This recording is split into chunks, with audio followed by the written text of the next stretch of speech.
Magandang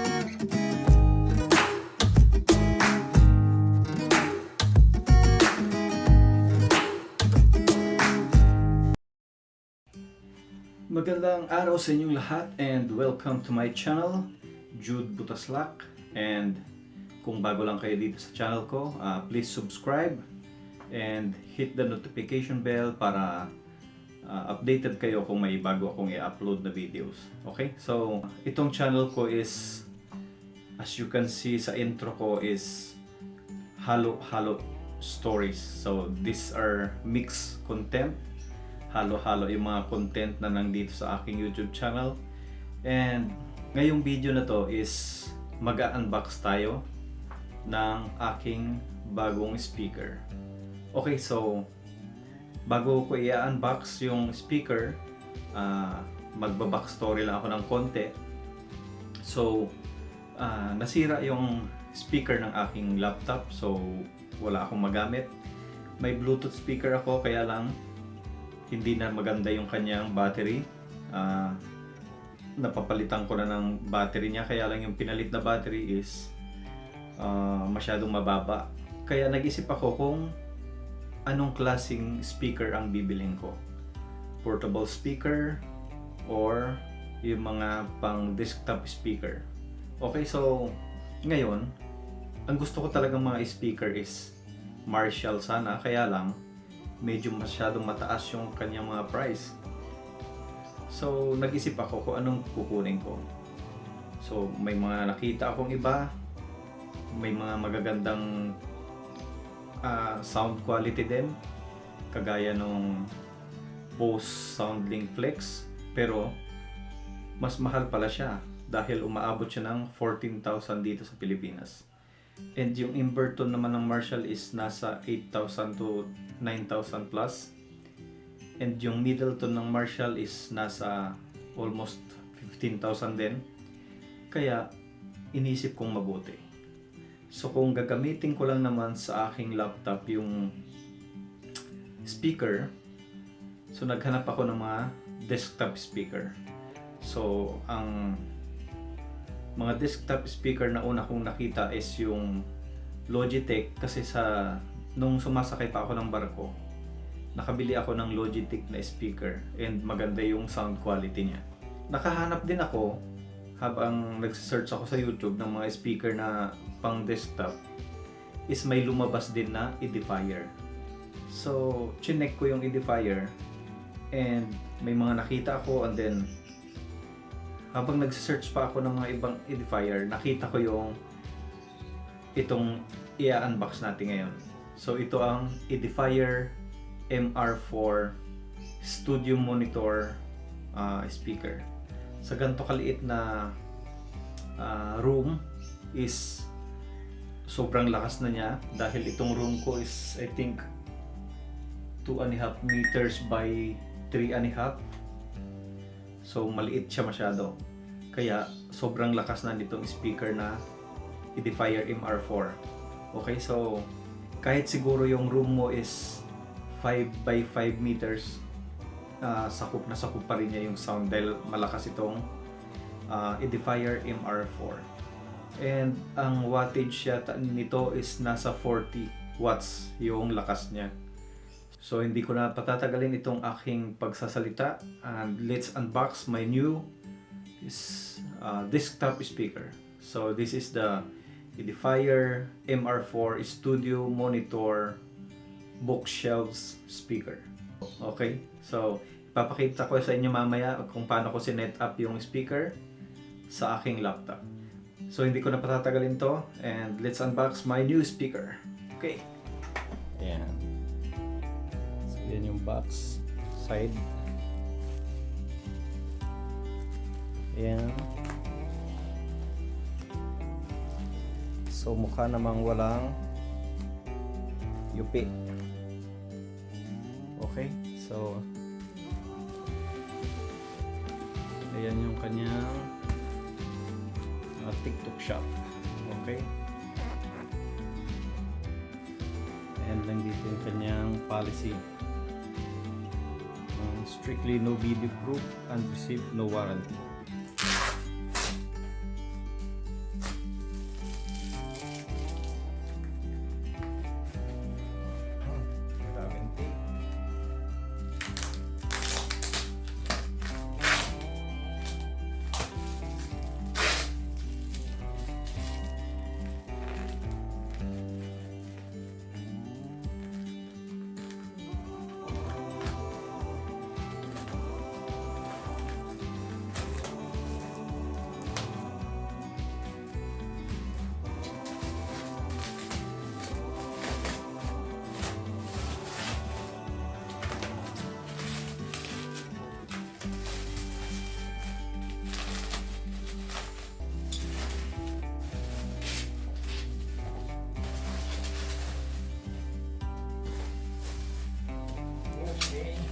almost there.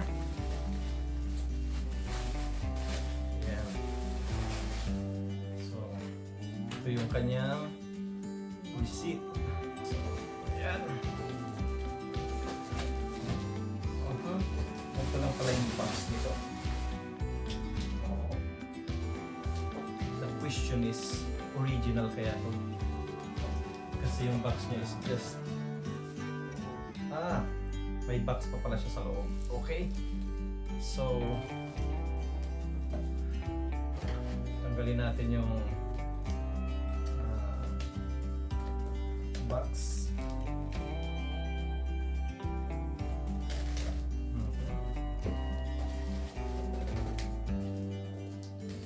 Okay. Yep.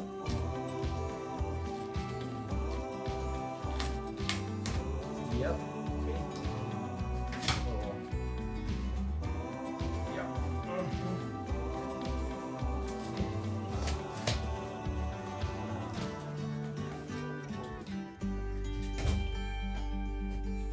And now let's open the box to see the box. Okay. Ayan. So, ito na ang kanyang box. Ayan, nakabaliktad. So, ayan siya. Ito ang kanyang itsura. Edifier MR4 Black Noir. Ayan, studio monitor.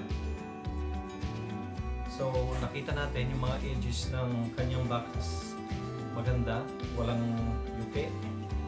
So, ay, dito lang sa kanto, may konti. Ayan. So, na bagsak siguro to. Check nyo.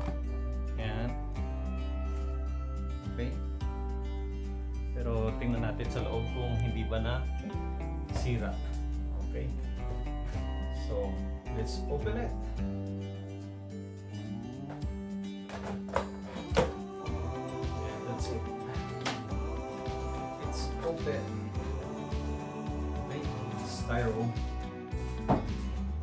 And yan na ito. So we have cables. Makita natin yung mga cable.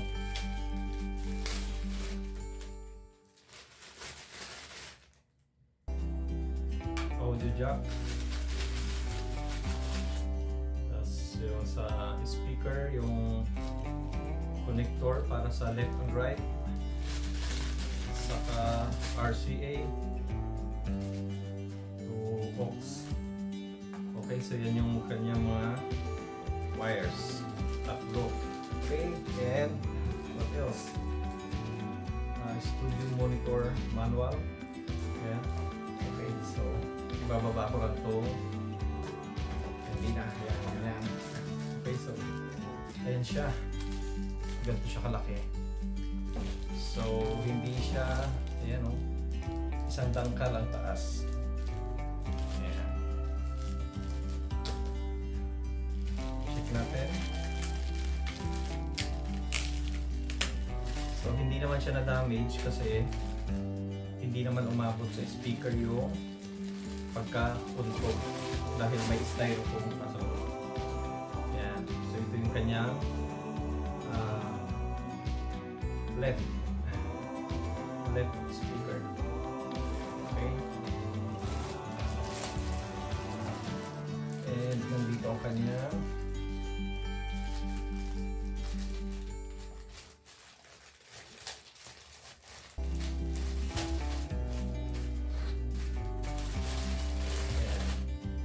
ito naman ang kanyang right speaker. Okay, so nakikita nyo may para sa headphones at saka auxiliary. Okay? Ayan. Ito ang kanyang likod. Okay, so mamaya ipapakita ko sa inyo kung ano yung itsura niya. Isi-set up ko muna dito sa table kasi mahirap dito. Baka malaglag. Okay? So, that's it. Okay guys, so nagbabalik tayo and ayun, natapos na nating i-unbox yung ating studio monitor speaker, ang Edifier MR4. Okay, so hindi pala paid advertisement itong ating video. So binili ko to ng aking sariling pera. Wait, hindi ko pala binili ng aking sariling pera kasi inutang ko. Nanghiram tayo ng pera na pambili ng speaker. Okay, so pero babayaran ko rin yun doon sa inutangan ko syempre. Okay, so tinesting ko na yung speaker kanina and maganda para sa akin pinakinggan ko yung Lay Your Hands on Me by Bon Jovi, and habang doon sa intro niya yung tapos yung gumaganon yung tunog dito, parang magmumula siya sa left side pupunta ng right side. Ayan, di ba? May sound effects pa. Pero, hindi ko ipapatugtog yun dahil makaka-copyright tayo. And kung magkaroon kayo ng ganitong speaker, malalaman nyo kung ano yung sinasabi ko. So, para siyang surround sound, pero dalawang speaker lang siya na nasa harap mo. Pero dito sa room na to, is parang nagiging surround siya. Kaya, yung tunog niya gumaganon, umiikot sa paligid. Okay, so here it goes. Let's check some audio para matesting natin itong speaker. Okay. Okay guys, so yan yung ating speaker. Ito yung left. Yan.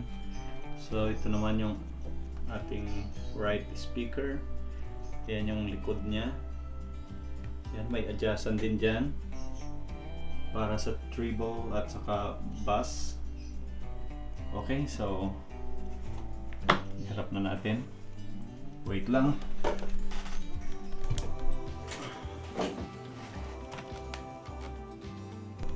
Okay guys, so ayan ang ating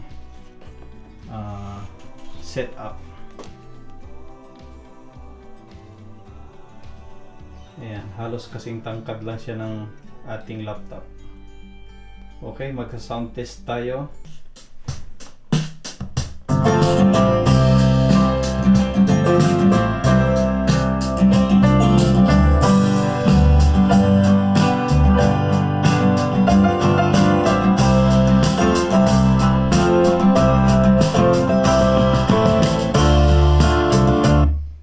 Okay, 20 minutes na yun pala.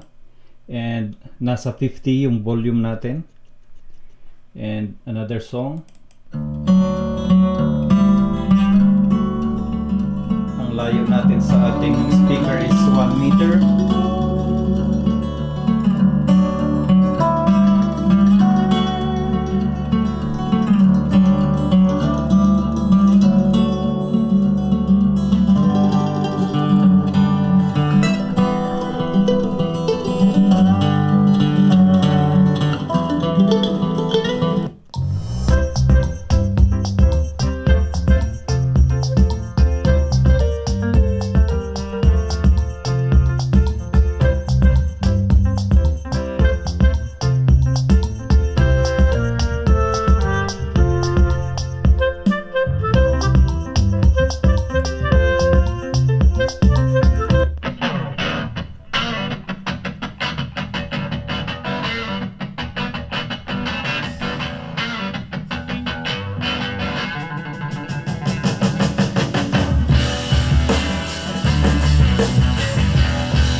Okay, so ayan, narinig na natin yung kanyang speaker. So sana nagustuhan nyo, and ibang-iba yung sound na naririnig nyo in person kaysa sa naririnig nyo ngayon sa video to. Lalong-lalo na is ang gamit ko lang is yung portable Boya microphone. So ayun. Pag nagkaroon kayo ng ganitong speaker, may experience nyo rin kung ano yung na-experience kong totoong sound quality niya. Okay? So ayan guys, natapos na nating testingin yung ating bagong Edifier MR4 Studio Monitor Speaker, and hindi nyo man masyadong marinig kung gaano kaganda talaga yung sound quality niya, and para sa akin is sulit na sulit. And kung magkaroon man kayo ng ganitong speaker, malalaman nyo rin sa sarili nyo kung gaano kaganda itong speaker na to. Nakuha ko pala to, so pag tiningnan nyo to sa Lazada is nagkakahalaga siya ng 4,600 ganon, 4,600. And nakuha ko to sa TikTok shop for only 3,700 plus. So ang laki ng na tipid ko. So kung gusto niyo makamura, baka nagla-live pa sila doon. So sa TikTok shop, okay? Edifier Philippines. Edifier Philippines. Ayun guys, dito na magtatapos ang ating video. Okay? So yun lang muna guys. Thank you for watching, and sana nagustuhan nyo, and kung nagustuhan nyo, please subscribe to my channel. Okay? Thank you.